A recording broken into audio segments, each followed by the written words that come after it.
Hello, everybody, and welcome back to Jenny from the Chopping Block. Today, I have a beautiful guest that I cannot wait to dive into some of the topics that we discussed. Kate was one of the people that kind of inspired me to come back into the podcast setting through her husband, who I met at one of the UPWs for Tony Robbins. And I'm gonna start like from the jump. Kate is a she's not your average physician assistant. She left Western medicine to holistically overcome migraines, gut issues, anxiety, and hormonal imbalances. And I just want to start by saying, like, from the conversation, like, sometimes I actually posted something that was saying, like, if you have anxiety, um, like if you're angry, exercise. If you're jealous, focus on yourself or your own uniqueness. If you have anxiety, be more mindful. So that was like something that was questioned, like, how could you tell somebody who's suffering from anxiety to be more mindful? Like, there should be more substance within that. Um, because, there's a lot of sometimes there's toxic positivity, and I just want to hear more about how you feel, like how we can add more substance onto that topic. Oh, yeah. That is a great question because I once experienced anxiety for over 20 years of my life. I don't even know, to be honest, like how many years, because it just felt like that was who I was. It was just part of me. And when you are experiencing the anxiety, you just feel like it's just taking control over your mind, over your body. You're just kind of like at being a victim to it. And yeah, when you're a anxious hot mess, being mindful is not like the best solution at that time because you're just like, I don't know what to do and how to respond. And I remember my husband coaching me at the time because he had gone to Tony Robbins. I hadn't. And I'm like, what are you even saying to me? And he's just like, yeah, just let things go. And I'm like, I can't let it go. And just I was just constantly worried about the future, worried about what people thought of me. I was ruminating about things that happened, like, oh my gosh, I should have done that differently, I should have said that differently, and beating myself up all the time because I was type A perfectionist, or at least that's how I identified myself. But now I'm recovered and not recovering, because you're still in the process of your recovering, but I'm recovered perfectionist because I realized perfectionism was not serving me, needing everything to be perfect. Like, no one is perfect. And there's a saying that goes like, if everyone were perfect, there would be no one to relate to. We're all here to learn, and we're all on this beautiful journey together. But at the time, I was just needing to be perfect. Um and I didn't realize, but there were some limiting beliefs that were driving all of that. And once my husband finally sent me to Tony Robbins UPW, which was the best thing that ever happened to me. Well, besides getting married to him, but Oh, that was the best thing. That was the best thing for me and my mindset, was learning that I had these limiting beliefs, and the main one was I'm not good enough. And that's why I was anxious all the time and stressed out, and I didn't have or didn't feel like I had control over my emotions. And it was because I had this underlying belief I am not good enough. mhm. And that was what was driving. So yeah, being mindful, but yet still having all these things running in the background of your mind. It was really, really hard. So I set off on this journey, working on undoing that belief. And, not only that, oh, I also, well, let me back it up. The anxiety too was affecting my health. Yeah. I had migraines as a child. I was like the only one in my immediate family that had migraines. And it got to the point where I was having them almost every day in PA school. And then once I graduated, didn't have as much stress. I still had about 6 to 8 a month, which was a lot. Yeah. And of course, was on prescription medication. My doctor wanted to send me to the neurologist to put me on a medication to take every day. And even when I was younger, I went to different doctors for the migraines, and they all said the same thing. It's just stress. Oh my God. But no one ever asked me, you know, what was going on? What was causing the stress? How was I coping? Was I doing anything to adapt to the stress? They all just wanted to give me different solutions, like a prescription for Prozac, which I did take at one point in my life, and it didn't help. I was still anxious and stressed out. Mhm. And I was on a mouth guard for TMJ caused by stress. And even the neurologist was like, "Oh, just walk around with your mouth slightly open, and kind of like this." And I'm like, "Are you crazy? Like, how is that supposed to fix the migraine?" Mhm. Yeah, true story. So yeah, when I was younger, I was just seeking answers like, why am I having the migraines? What can I do to get rid of them? But nothing I did got rid of them. So I had the migraines, and then I developed acne when I was in puberty, got on birth control for that, which cleared my skin, but it was definitely a hormonal issue. And then I had a lot of GI issues in college. So a lot of constipation, gas, and bloating. And the gas was so bad. It was like rotten egg gas, Oh my God. like every day. And the bloating, my stomach was so flat. And by the end of the day, I felt like I was 3 months pregnant. Oh my And it God. was so uncomfortable, so painful. Like I didn't want to have, be intimate, with my husband because I just did not feel sexy. And then I didn't feel comfortable in my clothes, didn't really want to go out and hang out and didn't want to put on bathing suits. It was just so uncomfortable at the time. And I knew like Western medicine wasn't going to help me. So I became a PA, hoping that I could figure out, what was going on. But unfortunately, Western medicine failed me. I was in it for about 7 years. Did ER, cardiology, urgent care. And I realized, like, even though I went into medicine because I love the body, I love learning about the body anatomy, wanted to help people, I realized Western medicine just wasn't helping people, and it wasn't definitely helping me. So I learned about functional medicine, and then I started healing myself. I healed my gut. I got myself off of birth control. My hormones went crazy, but I was able to balance them out. I had high cortisol, got that back down. But the thing I still struggled with the most was anxiety and the migraines, which didn't get better with the lifestyle changes that I did. I was doing yoga, meditation, mindfulness, gratitude. I was doing all these different things, but I was still anxious, stressed out, and having the migraines. So yeah, it's definitely been a crazy adventure. It affected my health. And then not only that, before I jumped into functional medicine, it also affected my fulfillment in life Yeah. because, yeah, I realized I'm like, okay, I became a PA. I did all this worked really hard to get to this point. And then, like, once you're a PA, it's like, that's it. I'm like, that's it. This is all there is. I'm like, now I got to work in urgent care for the rest of my life. I'm like, that doesn't sound very exciting to me, not really helping people. So yeah, I came to a point where I'm just like, oh, kind of questioning, like, what do I do now? And I'm not really happy as a PA. I thought it would be happy, and then it was affecting our marriage, my marriage with my husband. We, the first couple of years of being married, we would get into arguments all the time because I didn't know how to, or yeah, I didn't know how to express how I felt. Mhm. Wasn't really good at communicating, and I would bottle up my emotions, and then he'd say something, trigger me, and I would explode. I would either have a mental breakdown, or yeah, start arguing, and it got to the point where he was like, "I don't know how much longer I can keep doing this," and he was contemplating a divorce. And when he said that, it woke me up because I was like, he is my soulmate. Oh.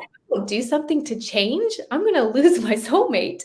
And Mhm. so, yeah, so that's why he ended up sending me off to UPW because I couldn't even invest in myself at the time. That's how the anxiety and the stress had consumed me to the point where I couldn't even focus on taking care of myself. But he did it. He invested in me, and I went, and it forever changed my life. And so I've just been on this beautiful journey of mindset work and personal development and functional medicine, and just have learned so much.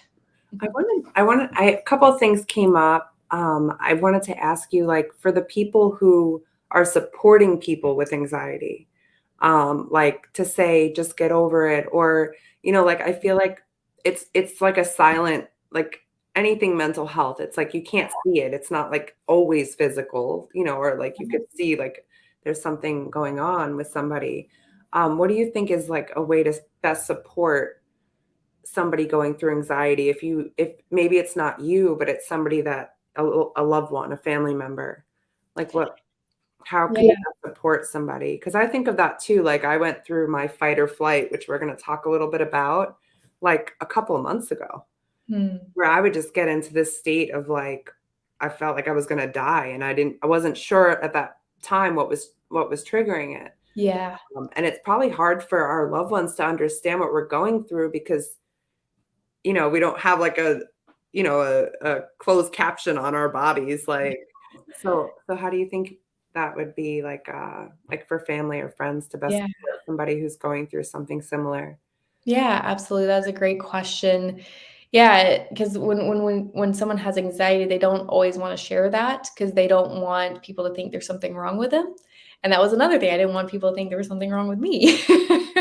Because I on the outside I wanted to look like I was just this happy person, wanted people to think like I had my life all put together because again, I was worried about what people thought of me, and if they knew I had anxiety, then they're like, "Oh, well, what's wrong with her? Why can't she get it all together?" That kind of thing. So if you suspect a family member, loved one, is struggling mentally, emotionally, has anxiety, the best is just to send them love. Just send them love. Give them space too. Give them space, give them time, and just say, tell them keep telling them how much you love them and say, hey, if you ever want to talk, let me know. I'm here for you. Mhm.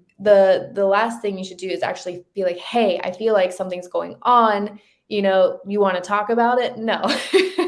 Like you want them to invite you in.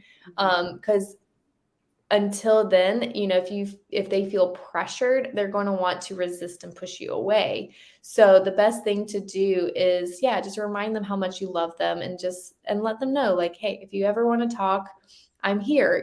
We can talk about whatever. Know that, you're safe to talk with me. Whatever we talk about stays within me, with just me. And so make sure that, yeah, you set those boundaries, but also let them know that you're here for them. And but give them their space. That's the biggest thing. Give them the space because they will resist. They'll push you away if they because again, they don't want you to think that there's something wrong with them. But if you give them the space and you love them, eventually they will come around to where they feel like it's safe to share what's going on with them. And then from there, it's always good to, you know, um, send them to someone who can help them and navigate it because a lot of the times it's all mindset. And that's what I realized, it's all mindset. Now there's different mentors out there. I think Tony Robbins can be intense for some people at the beginning. I know it was definitely intense for me. I was just like, oh my goodness, thrown into this world. But it was awesome. It was awesome. I mean, sometimes we need that. Sometimes we just need that intense just to shake us up a little bit and wake us up. But yeah, if you feel like, okay, that might be a little intense for someone, you can always recommend, give them some resources, referrals. There's lots and lots of books, but other mentors like Peter Crone, he's amazing. He has an anxiety workshop, which I listen to. He's not as intense as Tony Robbins, but he helps you to see things from a different perspective. So Peter Crone is great. Dr. Joe Dispenza, his work is incredible. These are all mentors that I learn from, and I also have created a program for women too called Already Enough because I want women to remind themselves that they are already enough and replace that belief I am not enough with the belief that I am enough because More enough, right? yeah, you are enough. But until we get through, the mindset stuff, there's a lot of stuff to work through. But once we do, you finally come back to that place. Because what I realized was another reason why I felt that anxiety was I wasn't living who I authentically was. I was trying to fit this mold and conditioning of Awesome. who my parents said I should be, who society says I should be, who my friends said I should be, just so I can, yeah, fit in and be accepted and liked and successful. And once I realized that, I was like, whoa, I was seeking happiness and fulfillment outside of myself and trying to be someone who I really wasn't. And so once I realized that and started tuning back in within, returning to who I am authentically, it definitely really made the biggest shift. Because, yeah, you can do a lot of mindset work, but if you're not returning back to who you are, that can make a big difference as well. Oh, yeah. And going back to like the person who's suffering from anxiety, like for me, I did an exercise with a group. It was badass habits. And Mm, instead of building a new habit, because I seem to be really good at that, I was trying to like get rid of some of the bad habits I had. yeah. And one of the things, and I put everything, all my focus for those like 3 months, 4 months into anxiety. And the more I was looking in, I'm like, there's not like a ton of resources for people, I thought, and I would see like magazines pop up at Barnes and Noble and I would study them for the whole day. And Mhm. just like try to just learn as much as I could learn about it. Yeah. So what I found helpful, I even gave this tool the other day, was like sometimes when you're in the not only having like a mantra when it happens, Mm, that is the truth, or yeah. asking yourself like Byron Katie, like, is this true? Is this Yeah. really true? But then also I would journal every single time. Like if I was like a lot of traffic times would like stress me out, I would like or like sometimes it would just be walking and a leaf would blow by me and I'd be like shoot through the moon.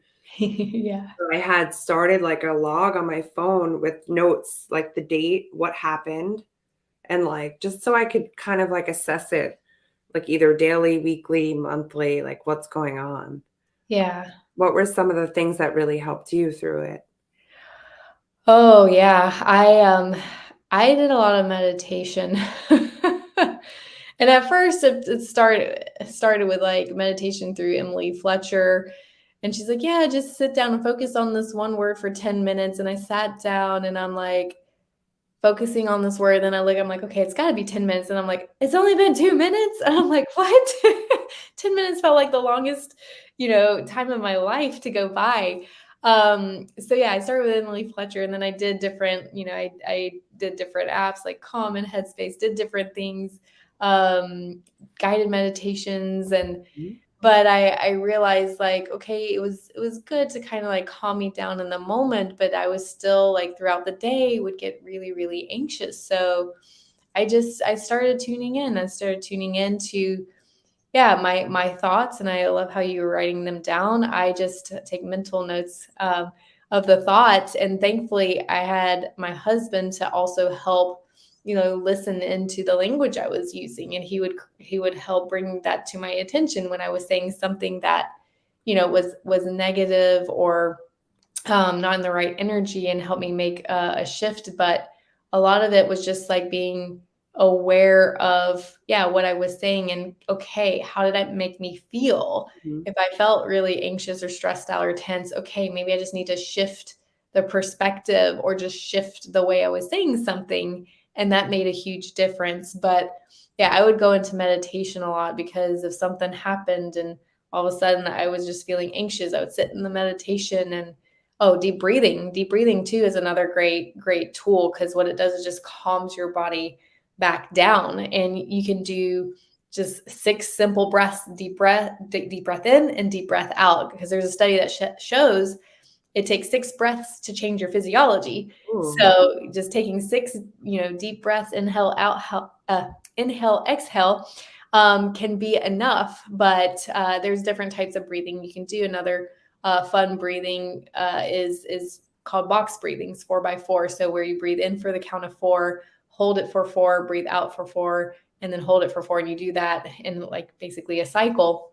And you can do that for a few minutes. But the benefits of deep breathing, and I'm sure you may have heard this before and people may talk about it all the time, but there really is something to it because most of the time, especially when we're anxious, we're breathing really fast. And so if we take time to slow down that breathing, it stimulates our vagus nerve, which is the largest nerve in our body, and it calms the body down. So it gets us out of that fight or flight back into a rest, calm state. And Mhm. so, yeah, it's so simple and it's free, it's easy, but we don't do it enough. And actually, I mentioned this to I was on a podcast for dental hygienists the other day, Was and I I'm did I jump on that one? Huh? I jumped on one of the ones you were on. Yeah. I wanted to mention after. Sorry. Oh, awesome. Yeah, that would be really cool. But yeah, I was like, you can do the deep breathing anytime while you're driving your car, when you're at work. If you're in an argument with someone, actually, I think I did this with Josh the other day. He said something. I was like, I'm gonna breathe. We were in an argument, but he said something and his energy was starting to escalate a little bit. I'm like, I'm going to sit here and stay calm and I'm going to breathe. I'm not going to let it affect me, Yeah. because then the other person feels that and then it's going to escalate them even more. But if we can stay calm, and then it brings them back down. So, and it happens. Like I said, we're not perfect. Things will happen, but we are more aware and we can shift our energy and our state very, very quickly now. And that's the key to being able to do that. So, yeah, it took a lot of just being aware, but also doing the work to shift things too. Because yes, mindfulness is one thing, and having awareness, but you also want to actually start shifting things in your mind. Because what I realized, the key to get me out of anxiety was to recondition or rewire my mind and recondition my body. Because if we don't do that, we're stuck in this vicious cycle of anxiety.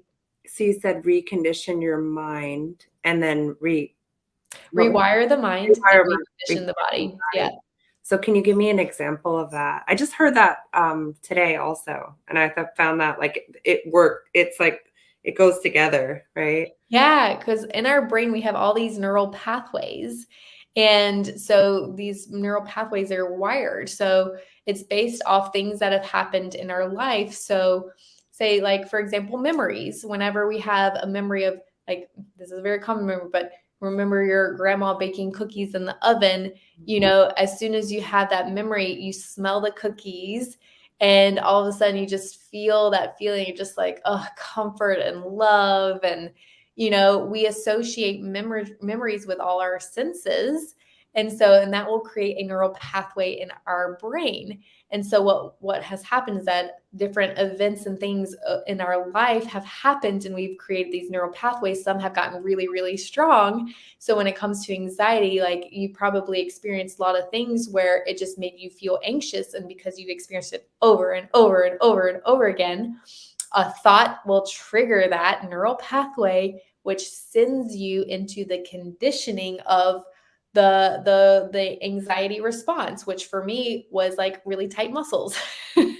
My body would get so tight and tense, especially like my abdomen would clench up, and then my neck, shoulder, and upper back would get really tight and tense.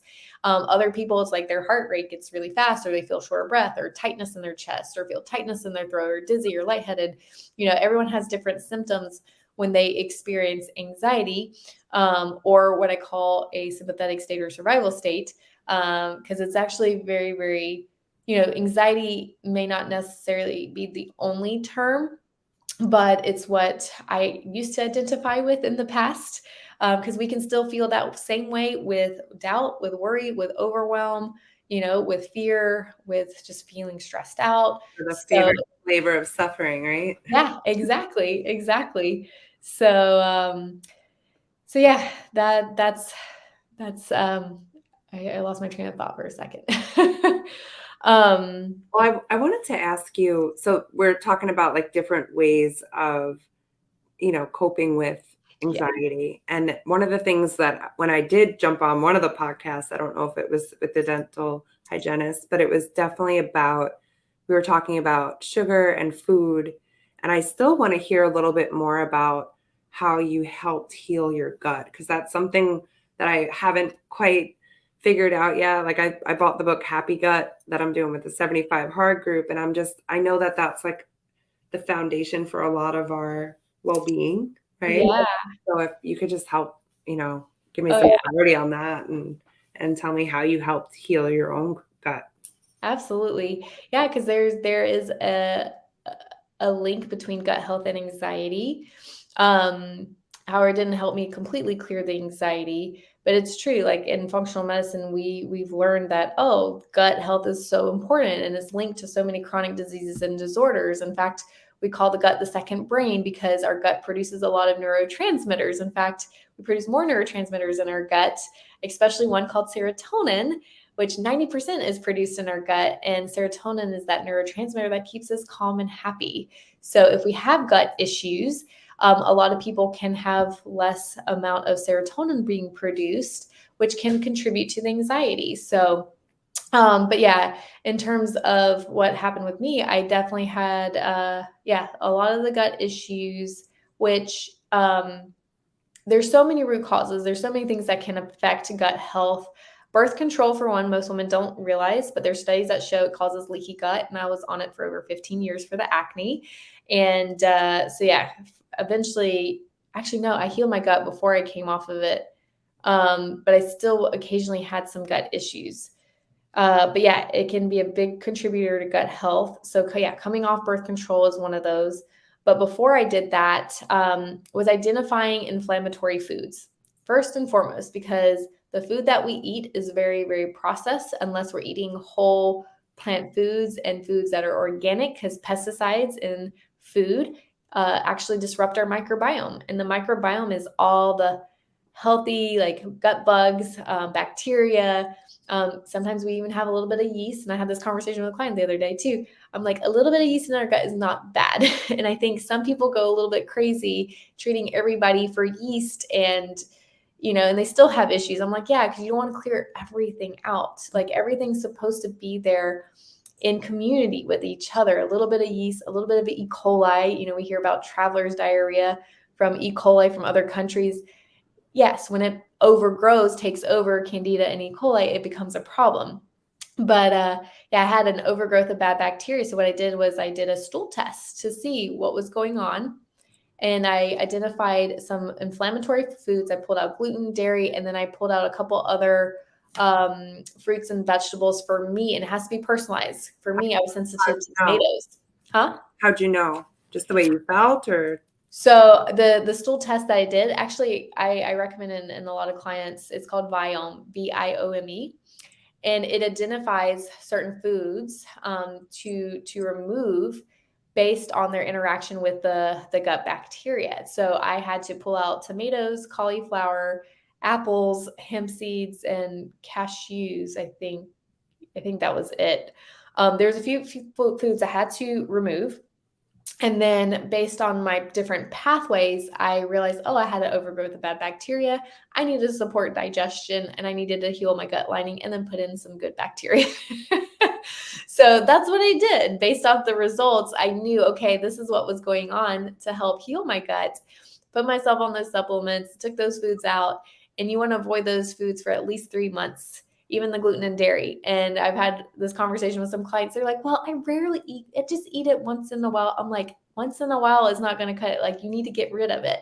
Because even if you have it once in a while, it still causes insult to the gut. It doesn't allow it to completely heal. In fact, it takes 21 days for inflammation, for antibodies to calm down. So if you're eating it once every couple of days, like it's not going to help you to heal. You got to completely eliminate it. And most people are sensitive to gluten. Yeah. There's a very tiny percentage that's actually allergic to gluten, and that's celiac. But most people are very, very sensitive to gluten because it's so processed. It's not, and the wheat too, there's more gluten proteins and there's different types of gluten proteins that's in wheat. And it's not the same as wheat back in the day. And a lot of us are very sensitive. It's hard to digest. Same with dairy. There's proteins, casein, and whey that's very hard to digest in our stomach. And so, and I'll have this conversation. There'll be clients doing the whey shakes. And they're like, yeah, I get a little bloated after. I'm like, well, hello, that's a sign that you're not digesting it well. Switch to plant protein. Once they make the switch, it's like, oh, my gut feels good. I'm like, oh, no wonder. I'm like, yeah, because you're not digesting that protein very well. And it's the most marketed. Yeah, it's got a high source of protein, but plant protein, if you get a good source with like hemp and pea, you can get enough protein from the plant protein. And that's another thing. There's this myth that you're not going to get enough protein, but my husband and I, we went plant-based for 5 years. We now eat fish, but when I was plant-based, I calculated how much protein, and I was getting 50 to 70 grams of protein per day, which I'm like, yeah, I'm definitely not deficient in protein. So yeah, there's a big myth, and it's the quality and the amount, like making sure you're consuming different sources. Because yeah, there's protein in beans and grains and even vegetables. Broccoli has like 2 cups of broccoli or 2 cups of protein. So you're not going to be deficient in protein. You don't have to worry. So Yeah. if you're eating a well-balanced meal with or without meat, you're going to be getting in enough protein. So, but yeah, Beautiful. going back to healing my gut, that's how I did Thank that. you so much for sharing. This is like one of my passions Yeah, to talk about, to learn about. there's And so much. while we're on the topic, I just want to hear if you have like a favorite recipe or favorite food or something maybe your grandma made that just makes you happy. Oh man. Well, one grandma didn't cook, so she's eliminated. The other one, the other one lived in Poland, and I don't really remember what she made for us. But as far as favorite foods and recipes, oh man, there's a lot. There's so much. I mean, I love just to eat a variety of different plant foods. Like I love salmon. I'm so glad we brought back fish because I did miss salmon. Salmon and smoked mackerel, those are probably my favorite. Plus fish has their one salmon and mackerel are low in mercury and they have a lot of omega fats. Oh, avocado. I love avocado. Mm. Speaking of fats, yeah, it's so funny. I never used to eat avocado until I married my husband, who's Puerto Rican, and he would eat avocado all the time. So I started eating it all the time, and it's so good. And he's like, I never should have introduced you to avocado. But I love avocado because the saying, an apple a day keeps the doctor away. Well, I think it should be avocado because it's a fruit that has no sugar, a lot of fiber, tons of nutrients, and healthy fats. I mean, you can't get any better than that. So, Oh, yeah, I add avocado to every meal unless I have like a oatmeal or something. But if I have more of a savory breakfast or avocado toast, I have avocado with basically every meal because it adds extra fats. And women, it used to be the belief that, we shouldn't eat a lot of fat. In fact, back in the 80s, there was that low fat diet and thinking that fat was linked to heart disease. And women thought, okay, if I ate a lot of fat, it would make me fat. But that's not true. It's the trans fats, the unhealthy fats, the saturated fats that you want to, not consume. But the healthy fats, the omega 6 or not six, omega 6 are inflammatory if you eat too much, but the omega 3s, so from fish and like avocado and nuts and seeds, that's actually really important because most of our brain is made up of fat. All our cells are made up of fat. We need hormones, or we need fat to make up our hormones, especially women. Because, yeah, our progesterone or estrogen, if a lot of women have hormonal imbalance, one of the things I have them do is increase their fat intake and take in those omega 3s. wow. Yeah, because most women are so deficient in fat because we're so scared of it. But it also regulates our blood glucose. Like I used to eat meals and I would get hungry an hour or two later. And I'm like, I just ate. And I realized I didn't have enough fats. And once I added the fats in, like I could go 3, 4 hours. And that's actually healthier. You don't want to be eating so frequently and raising your blood glucose and having it crash, it keeps your blood glucose a lot stable. Yeah, someone just said that to me. Actually, one of the doctors at the Tony event when I crewed with medical, she's like, because I was like a big snacker, and that's one of my downfalls. Like, I love to snack. Like, but Mhm. now I realize, like, it does spike your insulin, and like if you're like constantly like eating throughout the day, she was Yeah. saying like it's much healthier to eat with a little like with time in between. Yeah. Yeah. Yeah, I used to snack too. I loved snacking, but I realized, okay, if I am looking for health and longevity, I just stick to 3 meals a day, and I fast in the morning, and then I have my 3 meals, and then I stop like a few hours before bedtime, and I'm good because I have those fats to keep me full and satiated, Mhm. and it helps. It really does. Mhm. Beautiful. Thank you so much for sharing. I wanted to talk about mindset with you and dive more into that. I feel like if you could just explain what that has to do with our health. Oh my goodness. Yeah, there's so much. I don't, the mindset. So, Say, like someone who has cancer, right? Like how could their mindset help heal them? yeah, with mindset is everything because in our mind we have the conscious mind and the subconscious mind. The conscious mind is about 5%. The subconscious mind is 95% of our mind, and within our subconscious mind we have a lot of beliefs, and most of them are limiting. We have also automatic programs that are constantly running in the background that we're not aware of. And so when it comes to like cancer or even anxiety or any kind of health condition, or just enjoyment and fulfillment in life, you know, our thoughts are going to dictate that. And in fact, our thoughts send signals throughout our body. And Dr. Joe Dispenza talks a lot about this. And when we have a thought, what it does is it releases some chemicals and hormones and peptides, which then goes and sends signals to our nervous system, and then our nervous system is going and sending signals out to all our different organs. And so it's really important that we're mindful of the thoughts. So this time I'll say mindful of our thoughts, because whatever we're saying, we're sending signals to our body. So if we are saying like, I can't heal, how do you think your body's going to respond? If I say, you know what, I'm going to do this, I'm going to figure this out, I am going to heal. Now your body's listening. It's like, okay, let's figure this out. So you'd be surprised. Like I'll muscle test my clients now with these beliefs. Like I'm not enough. I'm not so yeah, I'm not enough. I'm not worthy. I'm not loved. I'm doing something wrong, or I believe I can't heal. I'm not healthy. If they have a belief I'm not healthy, or I don't believe I can heal, that's a problem, especially when it comes to making changes in the body.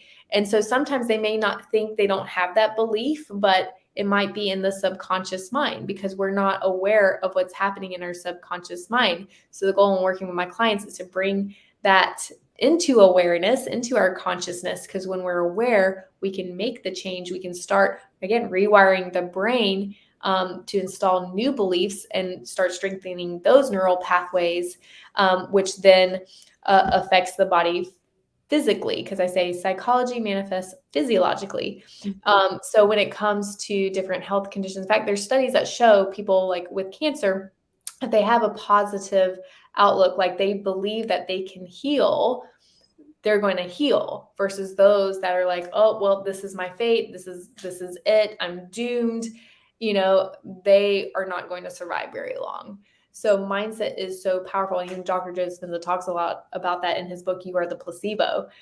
There's a lot of studies and reports that back that up. And it really does change everything. So for me, I've always been the type of person, like if there's something going on with my body and my health, I'm going to do what it takes to figure it out. I don't want to be a victim to that, or live my life in suffering. For me, that is not an option. And so if anything happens, like I know I can work through it, I can clear it out, I can heal my body. And that's what I've been able to do. I've been able to get rid of so many issues just by working on the mindset alone, which is crazy. But Okay. So can you talk to me a little bit more about the nervous system? I'm super interested because you were saying like that they communicate with our organs. mhm. Um, Oh yeah. know anything you want to share about that? Yeah. So with our nervous system, we have a lot of different parts. So the first part is our central nervous system, which is our brain and spinal cord, which is very, very important. But then branching out from that, it's called the peripheral nervous system. There's two systems within that, but the main one I love to focus on is called the autonomic nervous system, which basically means it's automatic. It's happening without our awareness. It's just constantly switching back and forth. And within that is the sympathetic and parasympathetic nervous systems. And a lot of us know that the sympathetic is our fight or flight response. So whenever like there's something, a potential, danger, like someone's about to cut you off, and you're afraid you're going to get hit and get hurt pretty bad, you automatically go into a sympathetic state.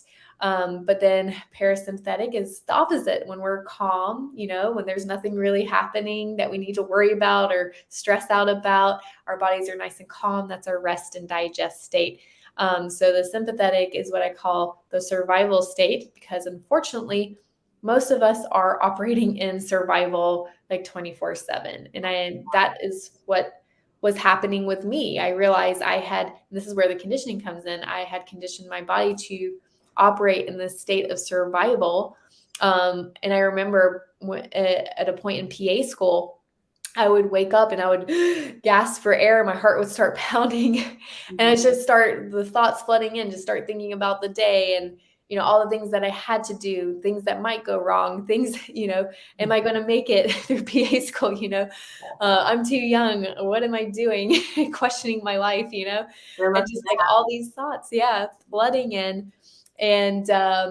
And even after PA school, I would just wake up and I would constantly be on the go, get ready for work, go throughout the day, see the patients, run home, get ready for the next day, work out, whatever. I was just constantly on the go from the time I woke up to the time I go to bed. And that's most of us. We're always on the go. We're always doing. And when you're always on the go, always doing, you're going to be in that sympathetic state. And, we don't tend to like really slow down and take time for ourselves unless we go on vacation. And that's usually the time when we're just like, do nothing. But you don't want to wait for a vacation to do that. You want to get your body back into a parasympathetic state most of the time.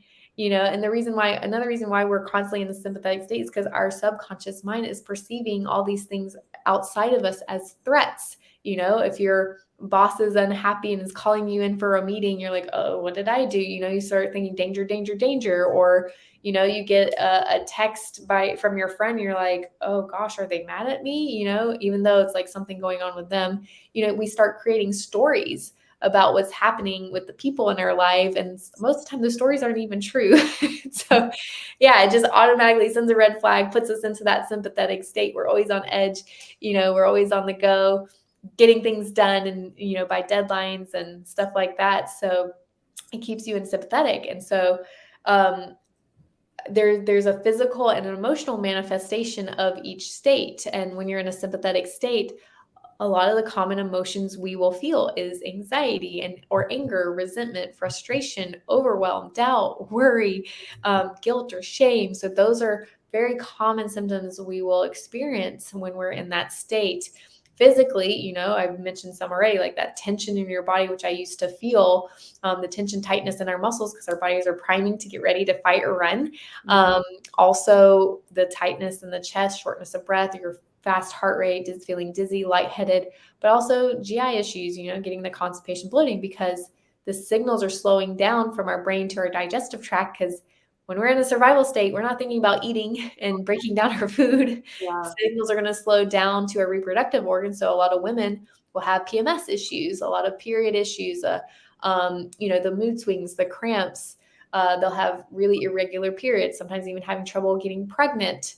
And then the signals are going to drive up our adrenals, because we got to fire our adrenals to keep us going in that state. So hot flash. Oh, I used to experience hot flashes because I was in that survival state. And glucose. A lot of people have glucose issues. So those are very, very common symptoms in survival. But with parasympathetic or flow state, when you're in a calm, relaxed state, you're going to have emotions of like feeling happy and peace and calm and love and joy, fulfillment, gratitude. You're going to be feeling completely different in that state. And your body's going to feel differently too. Your muscles are going to be soft and relaxed. Your heart rate's going to be slower. Your breathing is going to be slower and deeper.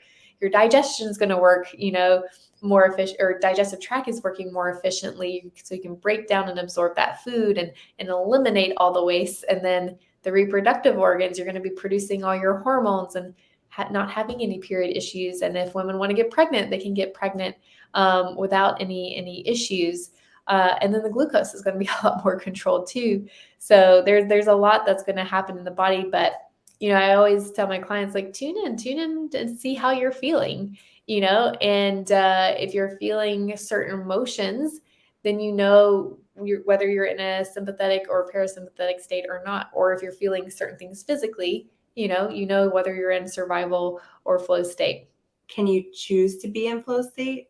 Oh yeah, absolutely. You can definitely choose to be in a flow state. And that's the thing. We all have a choice.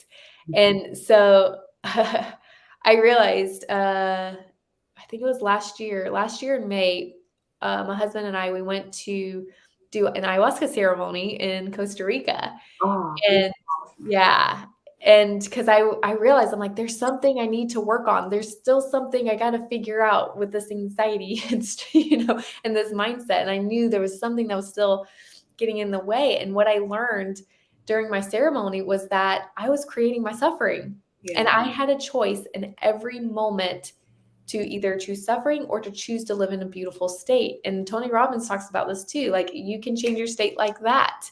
And it's exactly the same when it comes to our nervous system. We can change our thoughts like that. We can change our feelings like that. Granted, just thinking about changing your thought, you can't just say change your thought. You actually have to come up with a thought to change it to. And a feeling, like for me, I want to feel happy, love, joy, and peace. So like really tune in. What does that feel like? So when you're feeling a little stressed out, think of a person, think of a place that brings those feelings in.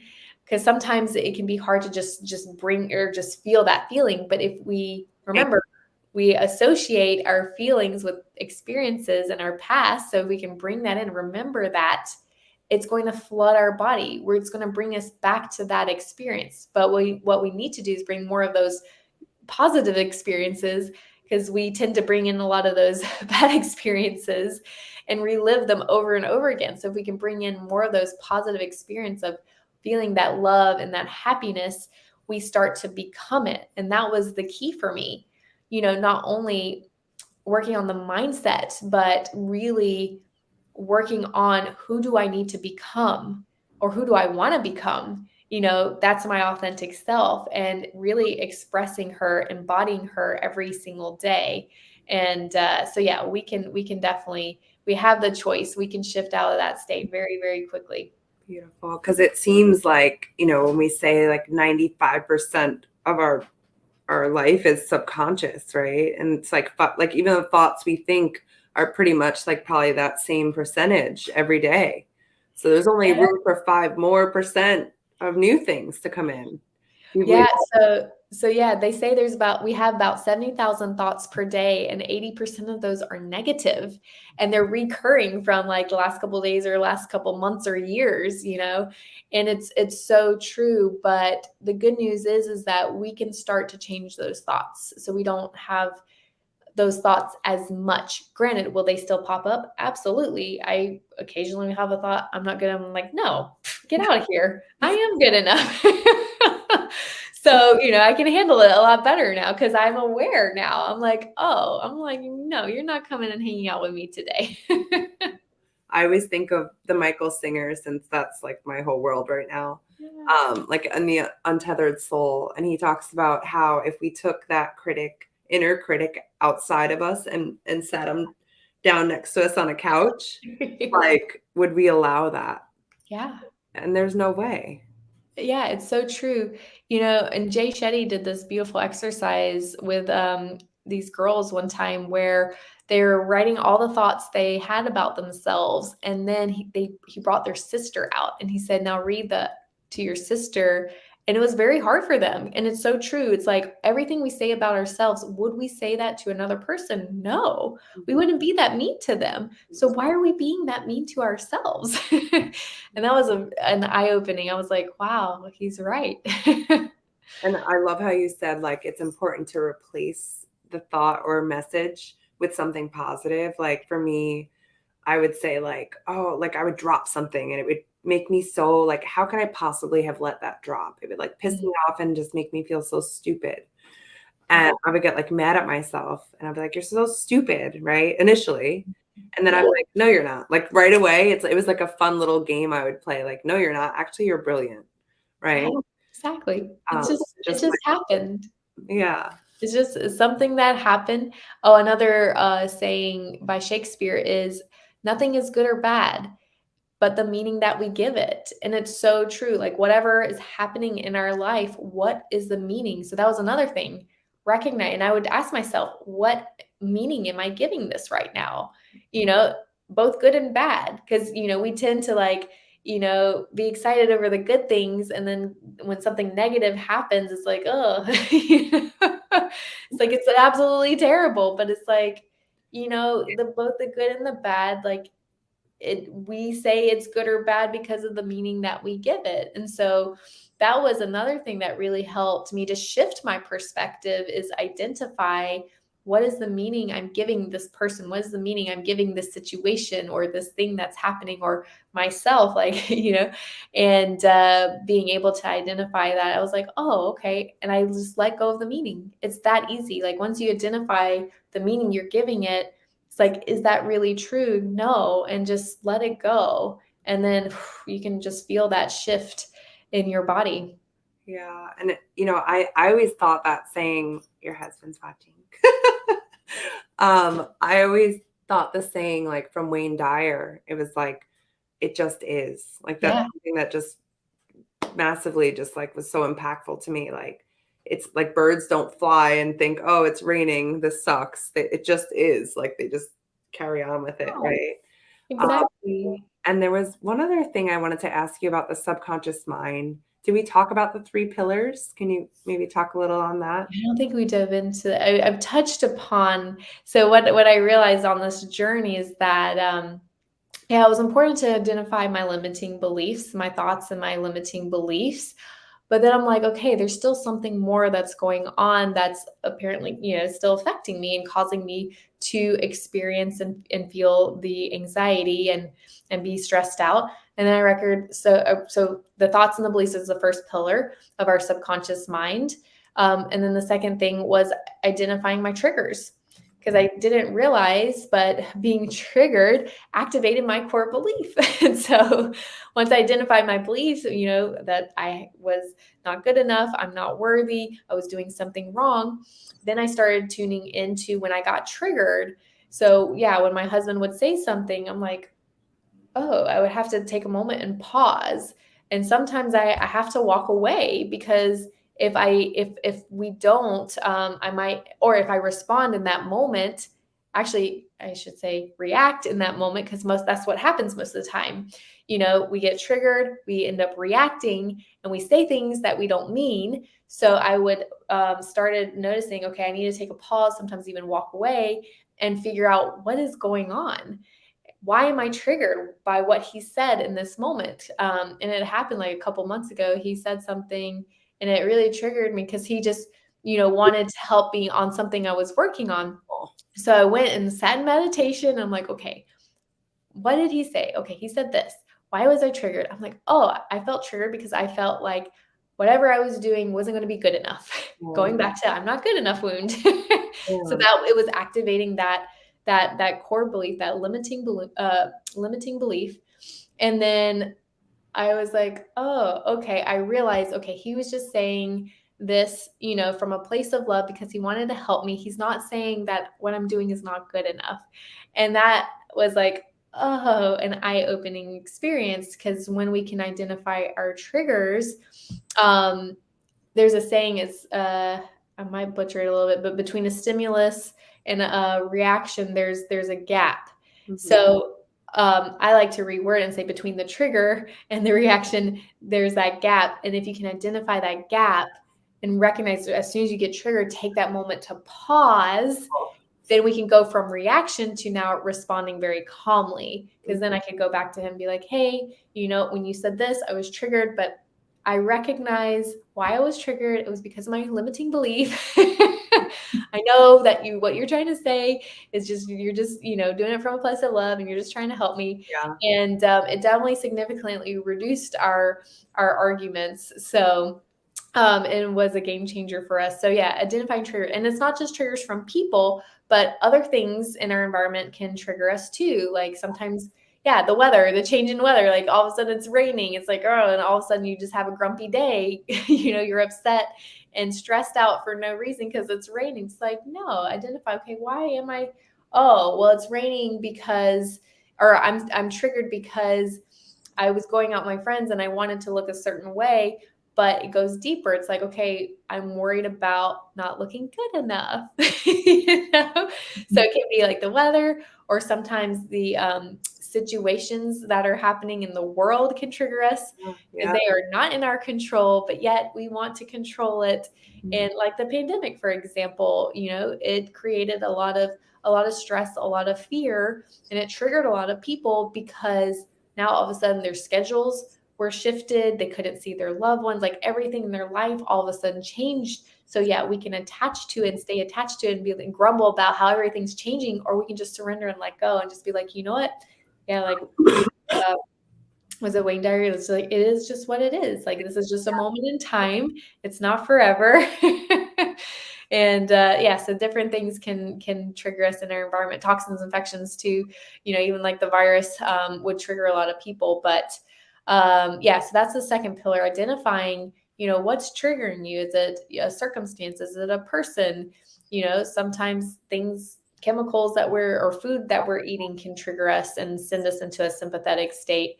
But then the third pillar is our conditioning, which I've touched upon too. So identifying that, because going back to that time I was triggered with my husband, once I identify, okay, it activated this core belief, I took it a step further and looked at my conditioning and how when I was a child, whenever I would go to like create something for like a project or at school or something like that, I remember my parents were very critical. They give a lot of criticism.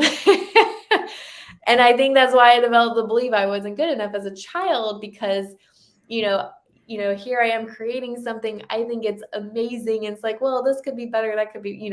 So I realized based off my past experience, the conditioning, anytime I created something, I felt like it was never going to be good enough. And so that's why I got triggered in that moment, as a 34-year-old. So it's so crazy, like what's happening in our subconscious mind, because we have a lot of programs, from all these past experience that we've stored.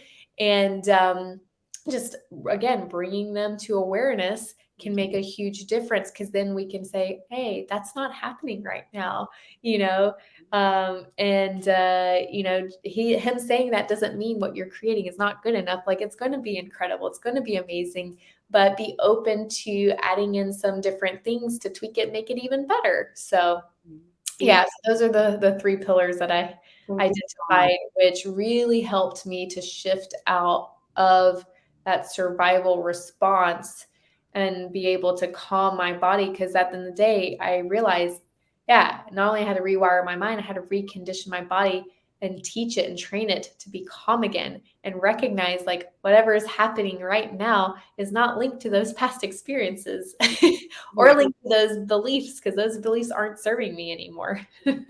It's such powerful work, like, and sometimes it takes 30 plus years to realize these things. Like I was telling you a little bit backstage, like you link it, like you think about what the thoughts you're thinking or what you're being triggered by.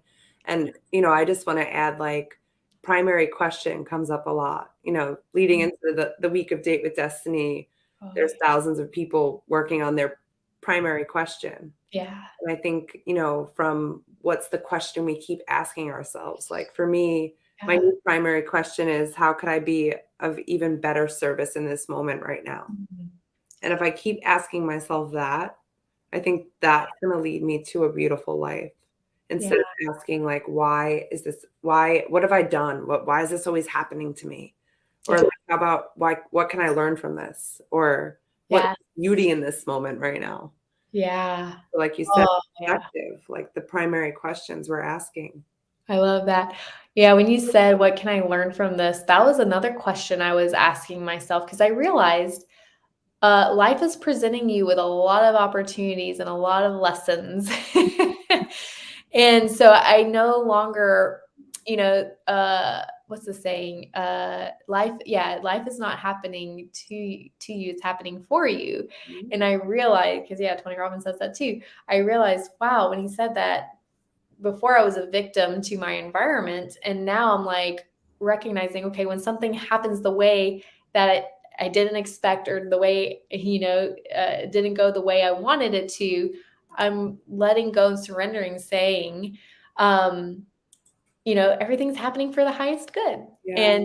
And then when something happens that I used to beat myself up because it was a mistake or a failure, I embrace it, because I'm like, no, it's just a learning opportunity. And there's no, you either win or you learn. There's no losing. Mhm. And so I would always ask myself, like, what is the lesson in this? What is the lesson in this? And actually, I think it was beginning of this year, actually, I asked that question a lot. And I would ask God, I'm like, okay, what's the next lesson I need to learn? So I went from like being an effect to the environment to now like enjoying life and having fun and just like playing this game. Okay, God, what is the next lesson I need to learn? Like, I'm on a roll, like, send it my way. And I'm just ready to just keep growing and evolving and shifting. And it's definitely been a beautiful journey of just growth and evolution, and just, like you said, asking the right questions that are going to serve us.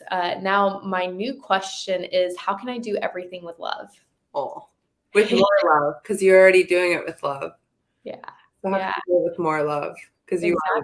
Exactly. Because sometimes we'll do something, it's like, oh, I got to do this right now. No, like, how can I do this with love right now? Because at the end of the day, everything's a blessing. Everything that we get to experience in life is a blessing, and we don't have enough gratitude. And I think that's the biggest thing, is that when we're separated from love, when we are just operating from fear, that's when we're going to have anxiety. And that's where we're going to have all those low vibrating negative emotions that's going to send us into survival. But if we can reconnect ourselves back to love, and experience more gratitude in life, we're going to be calmer. We're going to have more peace. We're going to feel more love and happy. So that has been my, like, how can I do every single thing with love? Well, from sister to sister, I appreciate you. You're gorgeous inside and out, and you have so much to share, so much knowledge, and I think it's so needed. So I appreciate your work, your light, and your love. Absolutely. Thank you so much. And thank you for everything that you do, and the opportunity for me to hop on and to share with the world. Because I realize at the end of the day, I could sit here and look back on my life and be like, oh, why me? Why did I have to have the migraines and experience the anxiety?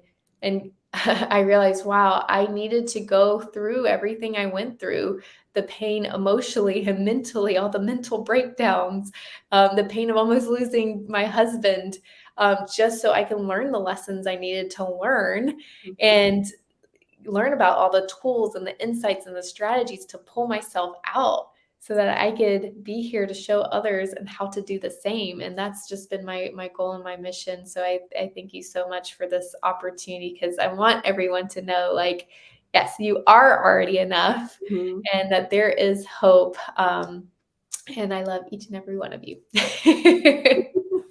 Well, thank you, Kate, and I hope you have a great rest of your day. I just want to thank everybody who was watching and who's going to watch. Just thank you for being a part of this community, and I love you too.